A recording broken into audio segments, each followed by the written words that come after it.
मौलाना एक तलाक का मसला है साढ़े को ना वट्टा सट्टा होया है एक ने ना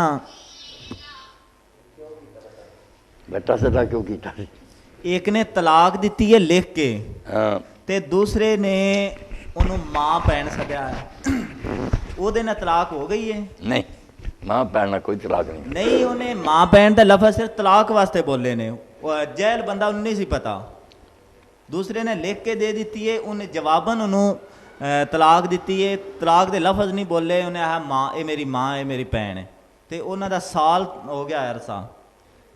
उन्होंने निकाह को नहीं पढ़ता वो आते ने तलाक नहीं उन्हें मां भैन आख्या वो आते भी तलाक वास्ते मैं मां भैन के लफज बोले ने हूँ आपस उन्होंने कोई ना नहीं उन्होंने हुण भी यासीन आखना भी तलाक वास्ते बोले तू छड्ड खां ते हुण कह भी मैं तलाक दी है तू मां भैनी तू कह रहा वो आंदा रहा मौलाना मैं तलाक दी हूँ आपस लड़ पे ने तो हूँ वो आते ने सर तलाक नहीं देने इन्हू इस तरह ही बैठी रहन देना